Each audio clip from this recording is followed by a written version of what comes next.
Welcome to episode 52 of the Clacks Women for Independence podcast. And this music is Jazz in Paris by Media Right Productions. Well, Clacks Wifeys have had another busy and exciting week. No virtual coffee shop this week because we've been out and about and doing stuff. We've been working on an activity plan for the next couple of months, so take us through to the beginning of winter. The virtual coffee shop has been fantastic for keeping in touch, and particularly for those who were shielding for part of the time or for those who live on their own. It's been a really good way of staying connected. But there's something about going into autumn and we're still in this, or what looks like the second wave of coronavirus, another wave of lockdowns. I'm bored with waiting for things to go back to normal. I kind of want to just crack on and let's create the new normal. One of the ways in which we've been doing that is looking at what activities can we do between now and certainly the Holyrood 21 elections, which is gearing up, I think, to be quite a showstopper. What can we do, albeit within the restrictions that are on us? So we had a really good planning meeting, a good discussion, and we've come up with an action plan, which I am going to share with you because I thought it might be helpful for other groups who are perhaps coming to the same conclusion, but also because you might have some great ideas and things we've not thought of, and if that's the case, we'd love to hear from you. We've made a start on some of the activities, and we're going to bring you quite a lot about that later on. In fact, I think I'll give you a little teaser right now of one of them. See if you can guess what we're up to here.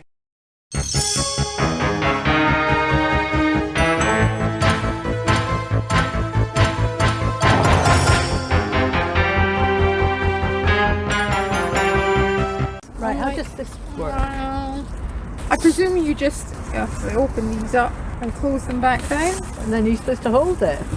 Then it's got this bit here for holding it. How do you get it out? How did they get it in? So you have to go in from different angles. Yes, and it depends on the shape of the thing as well. It's quite wide, but it is squashy. You know, you almost need something to tie it on.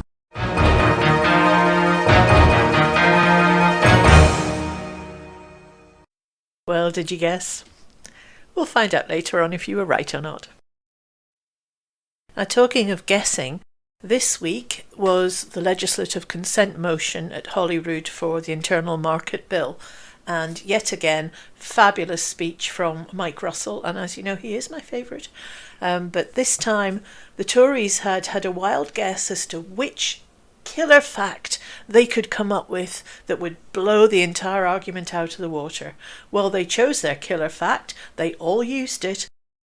Wouldn't you just know that that's the week the Ferret fact-checking service chose to fact-check their killer fact. Let's see what happened. Presiding Officer, today we're faced with no ordinary decision about whether to give or withhold approval to a Westminster bill. For this debate is actually about a decision regarding the value of this Parliament and the people we serve, and whether we are prepared to stand up for them or allow a UK government to, and I quote, fundamentally overwrite and undermine a material part of the system of devolution that has operated in the UK for more than 2 decades. That devolution settlement came into being because of a decisive vote by the people of Scotland in 1997. Labour, and I'm happy to acknowledge Scotland's debt to the party and to Donald Dewar, legislated for that devolution referendum, and my party campaigned with them, the Liberal Democrats and the Green Party, in favour of establishing this institution. We did not agree on the process that led to that vote, but when the choice came, the SNP backed what the people of Scotland wanted, and now when that choice is again in front of us, we do so again. I was part of that campaign, working with many, including Alec Rowley, to persuade our fellow citizens to mark their ballot papers with a double yes. And I'm in the same company again, though I do not relish the circumstances. I'm sure that Labour, the Liberal Democrats and the Greens will repeat today their commitment to what the people wanted then, as will we. Our vote will follow our voice. But alas, the Tories, no doubt, will again be true to their stance then, a stance taken directly against the will of the Scottish people. They were against empowering their fellow citizens then, and they're still against doing that 23 years later. Leopards don't change their spots. And having been rejected then, they've gone on being rejected, most recently in last December's Westminster election. Yet despite that, they are still seeking to take a wrecking ball to Scotland's Parliament and Scotland's democracy. That wasn't in their manifesto, but it was clearly in their minds then and always has been. I give way. Liz Smith. Grateful to the Cabinet Secretary taking an intervention. Does he accept that the Internal Market Bill is very much about protecting jobs and investment in Scotland, and that is absolutely critical? Cabinet But the Secretary. answer is no, I do not. And indeed, the fact-checking service proves that that is not the case. But as I said, wrecking Scotland's Parliament was not put to the Scottish people by the Conservatives, but it is what they intended to do, and it is what they are trying to do. Presiding Officer, the memorandum before us today makes clear that if the bill becomes law, then the legislative powers of the Scottish Parliament and the executive competence of Scottish ministers as they have been understood since 1998 would in many cases cease to exist. But as well as an assault on devolution, this bill is a recipe for regulatory incoherence and a race to the bottom. It is also a breach of international law. Presiding Officer, the fundamental principle of the Ministerial Code is that ministers must not knowingly break the law. That in itself is an incontrovertible reason why Scottish ministers cannot recommend legislative consent for the bill, but I would also argue that no member of a Scottish Parliament elected to serve the people of Scotland could ever recommend consent to such a bill. Members will be familiar with the main provisions, but let me go through them. The bill contains sweeping new blanket mutual recognition and non-discrimination provisions at parts 1 and 2, and these would require Scotland to accept lower standards relating to food, as pointed out by Food Standards Scotland, to the environment, as pointed out by Environment Link, and building materials, as pointed out by the Royal Incorporation of Architects, and those regardless of the views of the Parliament or the wishes of the people of Scotland, and the scope of those powers can be unilaterally changed by UK ministers and only by UK ministers. There are new measures for mutual recognition of professional qualifications that cause grave concern to bodies such as the General Teaching Council. There's a new oversight body tasked with second-guessing the policy choices of this Parliament, including in things like in the public services like the health service or public water supplies. Measures at Part 5 of the bill break international law and betray a cynical disregard for Northern Ireland, which has already alienated many, including the EU. There are sweeping new spending powers in Part 6 that threaten the devolved Scottish budget and transfer decision-making over areas of devolved spending from the Scottish to the UK Government. State aid will be reserved, which could affect, for example, agricultural subsidy, and the whole Act would be placed permanently beyond the powers of this Parliament to mitigate or ameliorate. For those reasons, the bill is wholly unacceptable and should be rejected. The deceit practised by the UK Government with regard to this bill is now a matter of public record, thanks to yesterday's leak of documents that show the truth about how it was deliberately withheld from the devolved governments. But there have been other deceits too. Firstly, the ridiculous assertion that the bill represents a power surge. The opposite is true, as the explanatory notes make clear. In fact, there will be a new blanket constraint on the exercise of the Parliament's powers, and the scope of the constraints can be adjusted at any time at the discretion of UK ministers, regardless of other views. Secondly, there are the repeated assurances that the bill will not lead to a race to the bottom in standards. But the UK currently enjoys high standards by virtue of EU laws still applying during the transition period. Under the bill, should Scotland wish to maintain those standards, would be forced still to recognise lower standards set elsewhere in the UK. The UK Government has blocked every proposed move to provide legal guarantees that high environmental, animal welfare and food safety standards would prevail. Thirdly, let me rebut the claim that this bill is necessary merely in order to replace at UK level the system of UK market rules. In fact, the bill introduces a system of unqualified powers for UK ministers to effectively impose rules on the whole of the UK, even in devolved areas, which is the very opposite of the principle of codecision and agreement between sovereign member states that lies at the heart of the EU rules. EU single market rules also recognise policy objectives alongside market considerations, and the principles of subsidiarity and proportionality are crucial aspects of them. And finally, let me talk about jobs. Mr Lockhart's amendment talks about the 550,000 jobs being protected by this bill. Nonsense. In fact, nonsense on stilts, as exposed in the Ferret fact-checking website last night. Presiding Officer, they don't like the truth. Presiding Officer, at the end of December, the UK and Scotland will leave the Brexit transition period.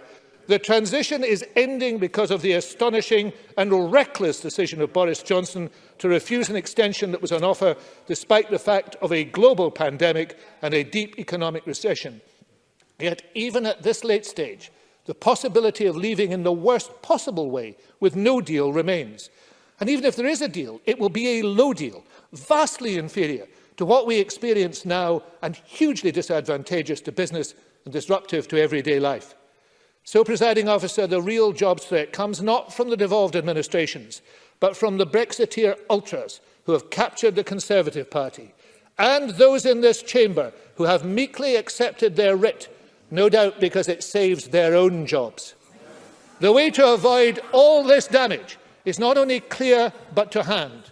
We can do so by returning to the voluntary common frameworks process devised by the devolved governments in the UK, which, despite our differences over EU exit, has been able to make progress over the last few years.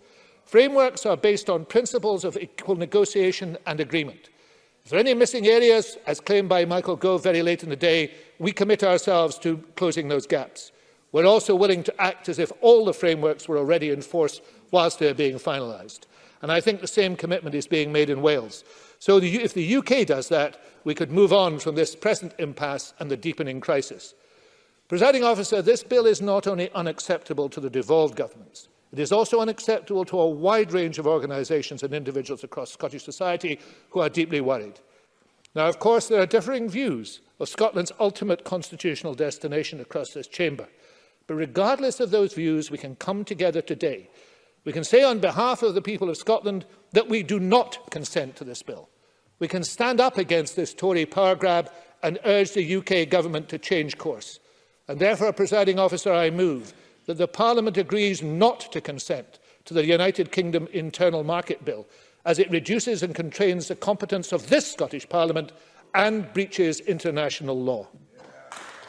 Thank you very much. And I now call on Bruce Crawford to open on behalf of the committee. Convener, please. It's with some regret that I speak on behalf of only 8 members of the committee this afternoon. However, there's a clear division of views between the majority of the committee and our Conservative Party colleagues on the UK Internal Market Bill. This is disappointing, given that the other 8 members on the committee have agreed that the bill undermines the whole basis of devolution. Our view is that the devolution cannot work if the Westminster government simply imposes its view on how the UK constitutional arrangements should evolve following Brexit. Unfortunately, the bill aims to do just that, both in relation to its substance and the way it's been handled. Our most significant concern is with the market access principles of mutual recognition and non-discrimination. Mutual recognition in particular is potentially much more far-reaching than the equivalent EU principle. This is primarily for 3 reasons.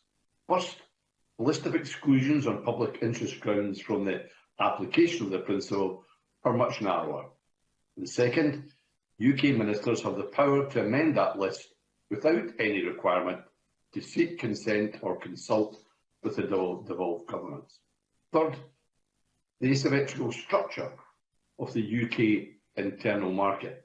Given the relative size of the English economy and population, inevitably it will be market forces which determine regulatory standards. Why would any devolved government then want to potentially put their own economies at a competitive disadvantage by seeking higher regulatory standards which can then be undermined by imports from other parts of the UK which don't need to meet those same standards? This means in reality that regulatory standards agreed by the UK Parliament would effectively be imposed on the devolved nations. The committee heard that this approach is significantly different from the approach taken in the EU and other internal markets. Dr. Emily Lydgate from the University of Sussex told us, and I quote, "The core of any approach to an internal market that is as integrated as the UK's has to be harmonised rules that have a strong consultative process underlying them. The rules cannot simply be set by one of the countries." Second Officer, the committee's view is that it's unacceptable that the UK government should seek to effectively impose new reservations on the devolved competencies through this bill. This is not myth-making. as the Duchy of Lancaster would have it, but a clear consequence of the proposed market access principle in the context of the relative size of England's population and economy. The UK Government has argued that the agreement of common frameworks means that the market access principles will only apply in a limited number of policy areas. But it's not clear how common frameworks can address the threat to devolution in this bill. In areas where the devolved governments may wish to have higher standards than the minimum standards agreed in frameworks, these will be potentially rendered ineffective by the market access principles. Consequently, there needs to be far greater clarity about how both statutory and non-statutory frameworks would interact with the market access principles. The committee also considered the provisions in the bill to reserve state aid. The committee agrees with the Scottish Government and Welsh Government that state aid is a devolved matter. Any future legislation on subsidy control should be agreed between all of the 4 governments and legislators across the UK through the Common Frameworks process. The committee therefore recommends that the reservation of subsidy control is unnecessary and should be removed from the bill. Part 6 of the bill will provide the UK Government with a single, comprehensive statutory power to provide financial assistance across a range of policy areas throughout the whole of the United Kingdom. The committee's view is that it's regrettable that Part 6 has not been subject to any public or parliamentary consultation. It's also regrettable that the views of the devolved governments were not sought. We reiterate the findings of our report on structural funds post-Brexit, in particular that any UK-wide replacement of EU structural funding should replicate some of the aspects of the current structural funds approach. We consider the decision-taking powers that the Scottish Government currently exercises under structural funds should not be reduced under any future UK approach. Presiding Officer, the committee previously recommended that there is an onus on all 4 governments and legislators across the UK to work constructively together to seek a solution to the complex and challenging issues arising from leaving the EU internal market. The committee recommended that this must be achieved through mutual trust and respect for the UK's existing constitutional arrangement. The committee concludes that it is highly regrettable that in relation to the internal market bill, this has not happened. The committee is dismayed that the UK Government has instead adopted a hierarchical approach through which its default position is to impose new limitations on devolution which go way beyond the previous limitations of EU membership. The committee's view is that devolution cannot work on the basis of a Westminster government imposing its view on how the UK constitutional arrangements should evolve following Brexit. The committee therefore recommends that the Parliament does not agree consent to the UK internal market bill. Presiding Officer. Thank you very much, Mr Crawford. I now call in Dean Lockhart. Surely the priority, when further restrictions have just been announced on economic activity, must be to protect the 550,000 jobs and livelihoods. Now call Murdo Fraser. I think we need to focus on what really matters here. Over 500,000 jobs in Scotland are supported by demand for our goods and services from the rest of the UK. Thank you very much. I now call on Maurice Golden to close to the Conservatives. There are simply too many Scottish jobs at stake, over 500,000 in fact, as my colleague Dean Lockhart pointed out. So does everybody get that point loud and clear? 500,000 Scottish jobs at stake and will be lost because after Brexit there will be no way that England will want to trade with Scotland unless we've signed up to the internal market bill. I tell you, I'm so convinced I'm just about to join the Conservative Party. But just before I go and download the application form, it is always possible that they might be lying. They do have form. If only there was some way of getting a fact checked. Well, as it happens, the Ferret decided this week to check exactly that fact. Internal Market Bill. Claim SNP voted to scrap 545,000 jobs is false. The UK government wants powers to oversee the way goods and services are traded within the UK after the Brexit transition period ends. The Internal Market Bill passed the first hurdle in the House of Commons on the 14th of September 2020, although 29 Conservative MPs abstained and 2 voted against the legislation. The SNP voted against the bill, saying it was a grab of powers which should be devolved. The Scottish Conservatives' social media accounts accused the SNP of putting jobs in Scotland at risk through their decision to vote against the bill. Ferret Fact Service looked at this claim and found it false. The UK government says the Internal Market Bill is designed to make sure goods and services can move across England, Scotland, Wales and Northern Ireland without issue when the UK's Brexit transition period ends on the 31st of December 2020. It also gives the government power to amend the withdrawal agreement with the EU. This has been controversial, and Cabinet Minister Brandon Lewis admitted this would break international law in a very specific and limited way. The bill has run into controversy over the transfer of powers from the EU to the UK after the transition period ends. The Scottish Government has called it an assault on devolution. What will the bill mean for devolution? Under EU membership, and during the transition period, government policy within the UK is made within a framework set out in EU law. This is important particularly with regard to trade within the EU single market, which the UK is leaving. The devolution agreements with Scotland, Wales and Northern Ireland were made while the UK was in the EU, meaning none of the administrations could breach EU law. The UK government wants to maintain the free trading of goods and services between the UK's nations by ensuring that the devolved administration accept goods from other areas of the UK which might have different standards. For example, once the UK has left the EU, Scotland could put in place new food safety standards which are not the same as the rest of the UK, which the UK government says could potentially impede free trade. This law would mean Holyrood would not be able to reject goods from other UK areas which set different standards. The Internal Market Bill would mean rules would apply across the nations, with the UK essentially assuming the EU's role in deciding common trade policies. Central to the bill are 2 principles. The first is mutual recognition, which means that anything that can be lawfully sold in one part of the UK can be lawfully sold in another part.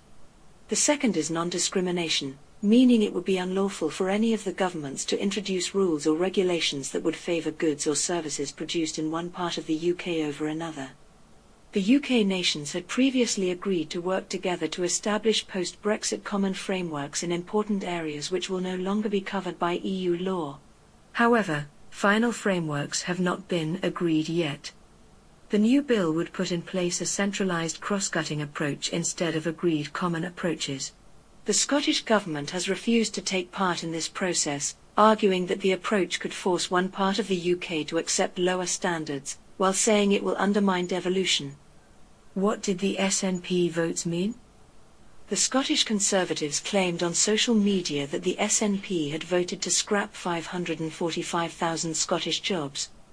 The report looked at the impact of Brexit on Scotland's economy, and estimated the number of jobs in Scotland which are supported by demand from outside Scotland. According to the research, based on Scottish Government output data from 2015, 545,200 jobs are supported directly and indirectly by demand for goods and services from the rest of the UK. The SNP's vote was against the Internal Market Bill's second reading in the House of Commons. By voting against the bill, the Scottish Conservatives claim that the SNP have voted to scrap these jobs which are supported by demand from the rest of the UK. This is not correct. The Internal Market Bill's success will not in itself protect Scottish jobs which are reliant on demand from elsewhere in the UK. Voting against a bill does not mean 545,000 jobs will be scrapped. It is unlikely that the devolved governments would put in place rules which significantly inhibited trade between UK nations, as this would have a negative effect on their economies and could put these jobs at risk. The claim that voting against the UK Internal Market Bill would mean 545,000 jobs were scrapped is incorrect. That figure refers to the number of jobs in Scotland, which are supported by demand from elsewhere in the UK. There is no suggestion these jobs would be lost if the bill is not supported, and the bill is not the only way that jobs reliant on trade within the UK could be supported. Ferret Fact Service, FFS, is a non-partisan fact-checker and a signatory to the International Fact-Checking Network Fact Checkers Code of Principles. All the sources used in our checks are publicly available, and the FFS fact-checking methodology can be viewed here. Want to suggest a fact check? Go to ideas.theferret.scot, email us at factcheck@theferret.scot, or join our Facebook group. Well, it's just as well we checked, because it seems the Tories were indeed telling porkies. And in fact, Holyrood, as did the Senedd in Wales, went on to refuse legislative consent. So Scotland does not consent to what Westminster is trying to do to us with this internal market bill. So let's give the last word to Mike Russell. Presiding Officer, thank you. Can I make 3 introductory points which are factually based, so that Mr Golding can have those facts on the record? 1, there is no threat from any of the devolved administrations or governments or parliaments to the continuation of seamless, unfettered trade within the UK. There is no such threat. No Tory has been able to point to such a threat. There is no intention of such a threat. So let's make that clear. Secondly, you do not have to be in the same constitutional structure to trade with your largest customer. If you did, the UK would not be leaving the EU. That is simply reality. And thirdly, this bill is illegal. It contains breaches of international law. It would therefore be against the ministerial code for any minister in this chamber to support this bill. I have to say to you that I have a lot of time for some Conservative members. Not many, I have to say, and I'm going to again embarrass Liz Smith, because I have a lot of time for Liz Smith. She was my shadow when I was Education Secretary. She regularly called for my resignation, but I got over it, I have to say. And therefore I want to reflect on something that she said about the change over the last few years. Now, she said it, unfortunately, I thought, in a somewhat dismissive way, as if I had changed my mind and vacillated on these matters. But actually, I just want to go back to 4 years ago, and it's useful that Ruth Davidson is sitting behind her, because she herself, on the day after the 23rd of June, a period after, was very clear that what Scotland should be seeking is the closest possible relationship with the EU, and indeed continued membership of the single market and the customs union. Those were the things that united most of these chambers after the 23rd of June. And isn't it extraordinary that just over 4 years on, what we've actually experienced this afternoon? Tory members mouthing off about us handing powers to Brussels, attacking alignments on standards, bad-mouthing Europe, essentially painting Europe as the devil incarnate, because that's what we've heard and that's what we hear again and again. Also, a huge attack on devolution, an attack on the powers of this Parliament, not about making sure that Scotland could continue to be in the single market and the customs union, but in actual fact that our powers should be diminished. I won't waste the opportunity. Could I just ask the Cabinet Secretary once again, can he name one single power that is going to be removed from this Parliament? I can indeed. I can Cabinet Secretary. The powers of devolution will be removed because that is a single or collective power. And, well, I want to come on in a moment, Presiding Officer, to the laughter on the Tory benches, which was deeply unpleasant at times this afternoon and is unpleasant again now. Because the reality is every power that this Parliament has can be second-guessed as a result of this bill. There is no doubt about that. But there's been a huge attack on devolution, and the Tories have been isolated this afternoon as extreme Brexiteers. All of them have been isolated as extreme Brexiteers who not only admit the breach of international law, but revel in the breach of international law. And the saddest thing of all of this is the refusal to listen to any and all opinion that has been expressed on this matter. Mr Lockhart heard from the committee before he spoke, which made it clear, that, and I think Bruce Crawford's final words were, that devolution cannot work if the UK government imposes its view on the devolved nations. He made that clear. They heard from Labour, Alec Rowley saying, think again. They heard from Patrick Harvey, who talked about the decision-making of the UK government. They heard from the Lib Dems, and I rarely, if ever, can actually not criticise a word of Willie Rennie's speech. Then we heard from the Royal Incorporation of Architects of Scotland, the GTC, the NFUS, the SCDI, all dismissed. And indeed, the NFUS, in a very sinister move, were misquoted on what they said. Because they were clear, they were very clear in the submission on the white paper what they felt. But that was brushed aside. Because the reality is that, in the words of an Irving Berlin song, they're all out of step but Jim. They're all out of step except what the Tories believe to be true, and not even they believe it. Because there are people on the Tory benches who know this is deeply wrong. This is deeply wrong. Because this goes well beyond what should be happening. And we heard that in the rather nervous laughter on the Tory benches during the opening speeches. They were giggling like school children when they'd heard a naughty word. But I couldn't actually work out what the naughty word was. Was the naughty word Scotland? Was the naughty word democracy? Or was the naughty word devolution? Because on each of those occasions, they were giggling away at those words. I want to conclude, Presiding Officer, by making something very clear. There is no doubt whatsoever, from the evidence that the committees have heard, there's no doubt from the bill itself, this is a major attack on devolution. It is illegal, and if it is supported today by the Tories, they are aiding and abetting a hostile Westminster government in undermining this Parliament. There are no ifs, there are no buts on this. They are also voting for something that is against international law, and they will know it. And this afternoon there were 3 solicitors who sat on the Tory benches, who sat through this, and not one of them referred to the legal issues in this bill. That is shocking. I go back those 4 years, because 4 years ago, just after the Brexit referendum, there was a view in this chamber that we could find a way forward for Scotland that preserved something of the valuable things we have from the EU. And now we have a host of ranting Brexiteers who are about, Mr Simpson laughs, a host of ranting Brexiteers who are unfortunately undermining this Parliament and the democracy of Scotland. It will not stand. It will not stand. Tom Arthur made that point, and I make it again. This is wrong. It should not happen. We should refuse permission, and we should continue to oppose this, no matter what. Thank you very much.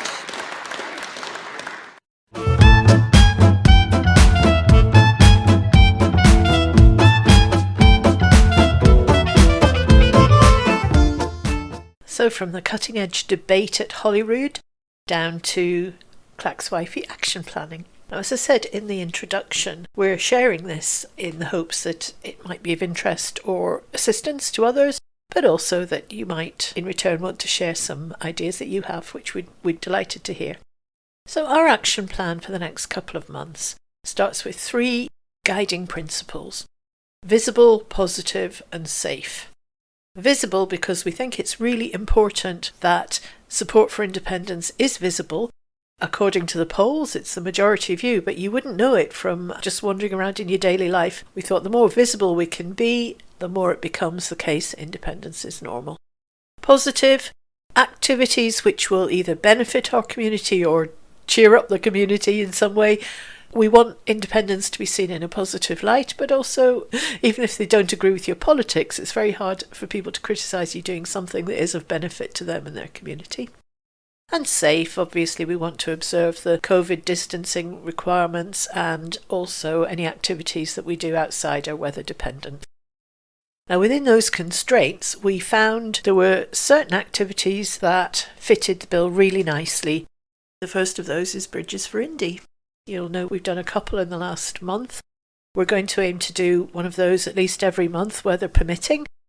The other thing we thought of as a recurring activity over the next couple of months was litter picking. It's visible, it's great for the community, and it's safe. So we've scheduled in a few litter picks throughout October and November. We'll just see how the weather holds. Litter picking is also a nice family activity as well, so bring the kids along. As you know, Clacks WFI are big on stone painting, so we've thought of a further 2 occasions when stones might be really good. One is Halloween. People won't be able to do the normal trick-or-treating this year, but we thought, well, we could make available little stashes of pumpkin-themed stones with saltire on the bottom, of course. St Andrew's Night was huge for us last year because all the stoning community were aiming to do 100 stones each and distribute them amongst the areas where they live, which we did do.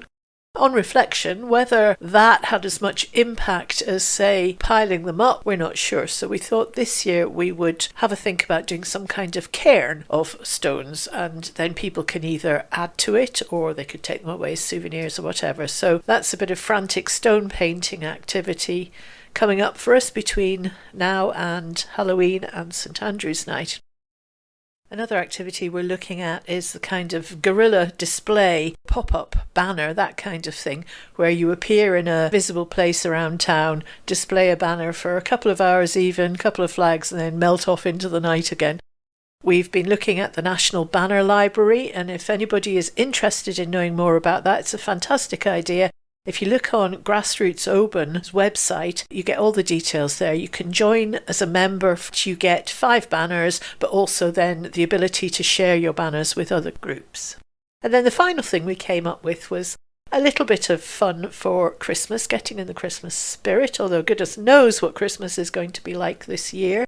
We have a Facebook page, so we thought we could have a cookie recipe exchange and invite people to share their recipes on our Facebook page, and ideally, if they have the wherewithal, to maybe share a little how-to video.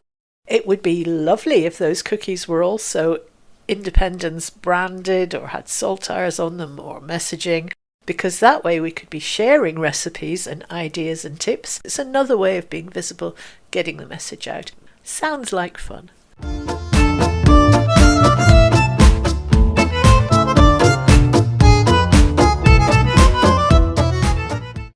So this brings us back to our teaser. Did you guess what we were up to? That's right. We did our first litter pick this weekend, and here's how it went.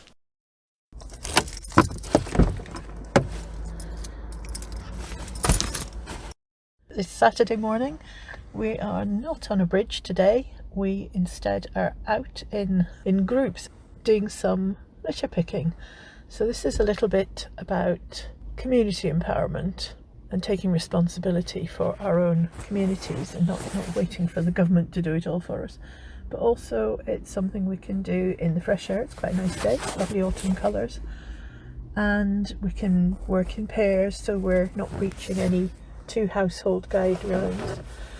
And we've been supplied with litter pickers from the council. We've got Yes Clacks high-vis jackets, and we're working in pairs covering Tullibody, Tillicoochary and Alloa.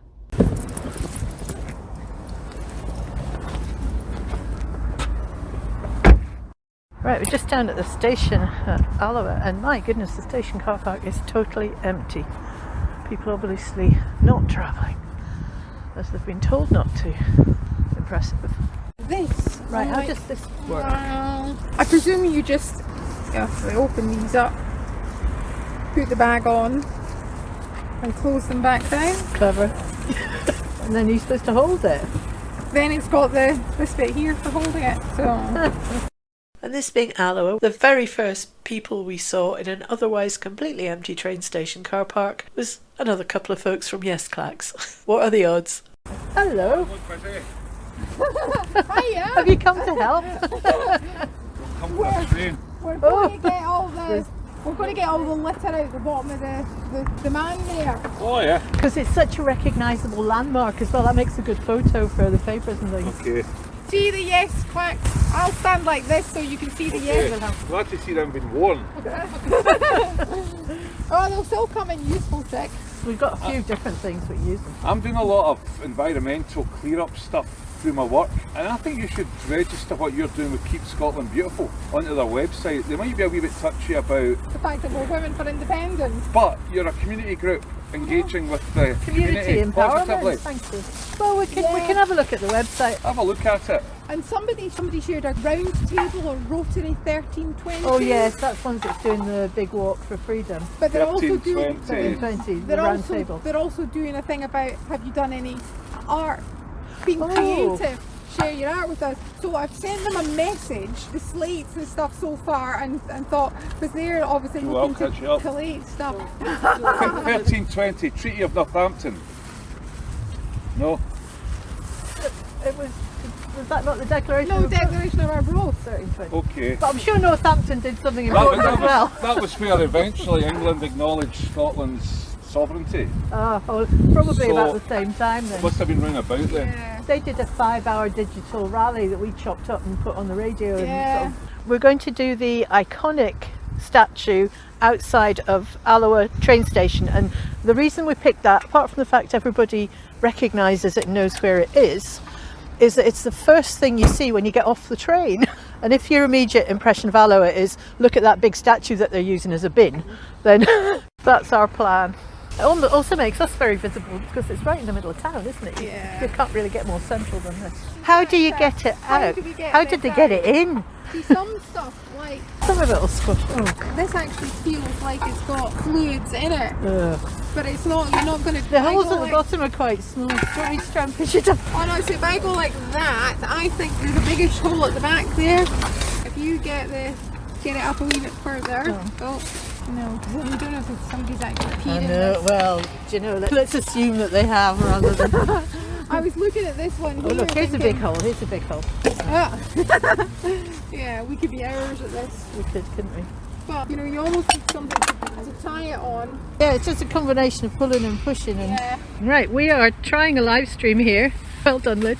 We're at a beautiful October day. Look at that, it's lovely skies.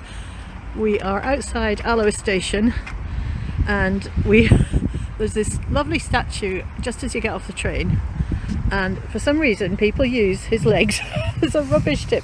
So we've got armed with pickers, we're doing a Krypton factor and getting stuff out the bottom of his legs. Probably the biggest hole is round about his bum there, we can get stuff out. And we're gonna... Or up there. Or up there, yeah. And we'll see what we can, if we can manage to sort this out. Catch you later. And it depends on the shape of the thing as well. And so far everything we've picked has been recyclable as well, which is annoying.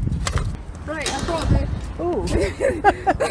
the bottom of the snow shovel I've got in my car. Well, that might be whole surgery in a slightly larger keyhole. It's like kerplunk. I was thinking more, did you ever see Silkwood where they were doing the nuclear rods for the... Well, there, that just shows our mentality. You're on nuclear rods, I'm on... Oh yeah, we're just trying to clean it up a bit. But we'll get there. You're shoehorning it, I'm in. Because it's so hard to get out. Do you know what's so annoying about this? Look at the bin, look at the distance it has to go. I know. I think we made that point picture. Yeah, yeah. It's not been easy getting all this stuff out. No. It just, and there's a bin there, you know, why they use the statue? 9 steps, I've just paced it out to the bin. They're disgusting. So, It's disgusting. But that's it done now. It's Nice to see that. just stones and leaves left at the bottom. They can stay. I can what people are like these days. You can make care of it. I know. And I mean, see when I've that path up there, see the dogs too. Oh. And it's like that, it's disgusting. We'll not even lift it. I think it's horrible. horrible. It's everywhere. We've done what we can here. You know, that's one of the things I love about Alloa. Everybody talks to you. Right, how long did that take? I've kind of lost all track of time. Right, well that was fun. Half an hour, we've emptied the statue. We met some really nice people, stopped and saw what we were doing. And one bloke with, we should have realised from the Union Jack on his face mask, who's saying, "Yes, Clacks, I hope you don't mean that witch."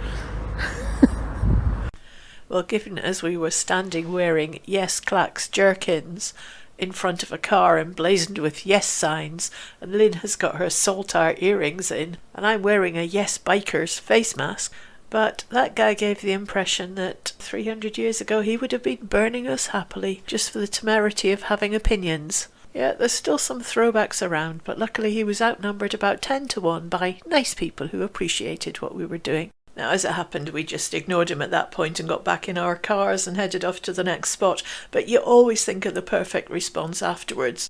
2 days later, I thought, oh, we should have asked him who he thought would have made a better job of leading us through the current situation. And really, whatever his answer was, we could just have laughed and then walked off.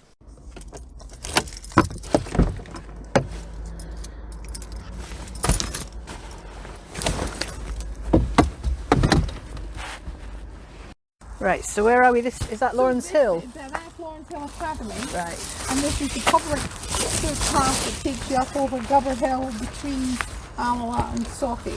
Right, okay. And already you can see plenty of...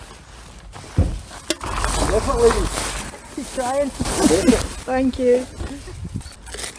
Now, as you'll have noticed, we've been doing a little bit of live streaming throughout this, trying to live stream back to our Facebook page. Important learning tip, if you are recording audio with your phone, it won't also multitask and record audio with your live stream. So what we've ended up doing is filming silent film to our Facebook page, although I do have the audio, so at some point tomorrow I'm going to try and match those two things up. And we'll put them on the Clacks WFI playlist on the Indie Life Radio YouTube channel. Tell you, every day's a school day. Right, this is us about to start our second bit of litter picking. This is a bit of waste ground outside of the back of Lawrence Hill Academy, and it's minging. Here comes Lynn with our first handful. Oh my goodness. The bottle's still got fluids in it. I've actually... Fluids? Yeah. Unidentified fluids. There's a whole double-decker. Oh. Well, I shan't be eating it though. No. So, and what's that? It's in I don't know. Football it's like, or yeah, half a football, and then some sort of. It's almost like membrane you'd put down to stop weeds coming up or something. Oh, don't breathe up. So we are one of 3 teams out today from Clacks Women for Indie. Although we're wearing Yes Clacks vests because we don't have any Clacks Women for Indie vests. Just get your back, Lynn. She's walking away from me. It's all right. Oh, Tracy's waving. Hi, Tracy. We've just waved at Tracy. So yes, we've got 2 other teams out, and so far, apart from one bloke wearing a Union Jack face mask, everybody we've spoken to has been very friendly and has said thank you and what a good job you're doing. So they do appreciate it. And it's a beautiful day. It's a lovely October day for being out and about. And we're going to try and get up this wee path a bit, see how we get on. So I guess I better stop filming and start doing some more picking, or I'll be getting complaints. Oh, hi Lorraine. There's Lorraine. Give her a wave too. We'll catch you later, and we've better go and get on with some work now. Bye now. Is there a bin near? Yeah, look, there's a bin. No distance. But you wonder at what point people stopped putting stuff in bins, because I remember as a kid being in Princess Street in Edinburgh and seeing somebody drop a wrapper, and people at the bus stop turned around and said, hey, pick that up. You know, you don't do that here. And when James was 5 and went to school, every day he came home with something, sweetie wrapper or something in his pocket, because he'd been told that you put it in your pocket and you bring it home. And it's the same with like both their kids' lunch boxes. Yeah. We didn't let them put anything in the bin at school. They put it in the lunch box,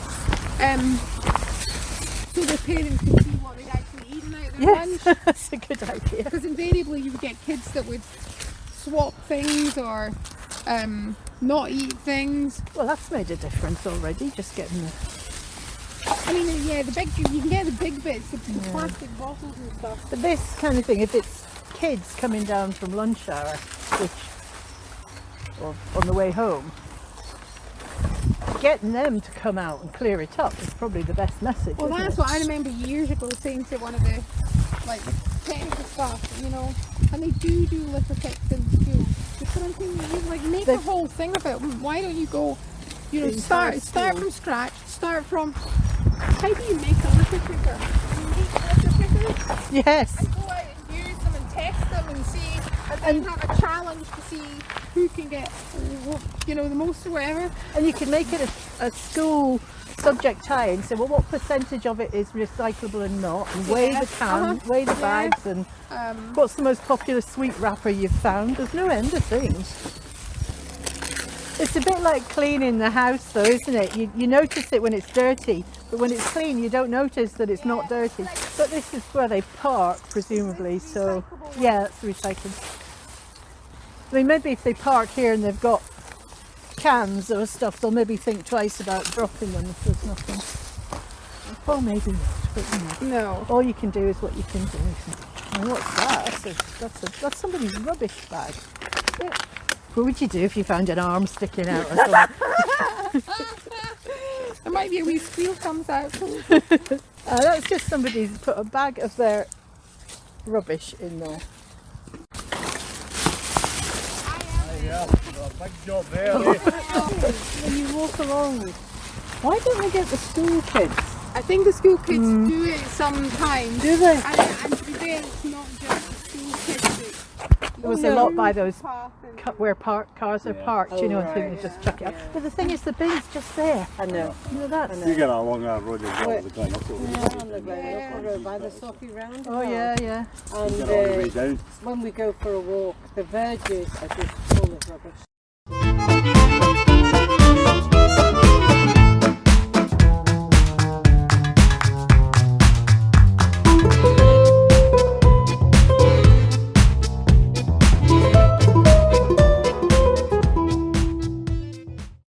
So that was our first litter picking adventure, and well done to the other two teams, Tillerian family plus Marion in Tillicoultry, Anne and Lynn's in Tullybuddy, and we hope to be doing more litter picking. Our next plan is to do Gartmorn Dam, which should be really good fun. And that's it for this week, so thanks for listening.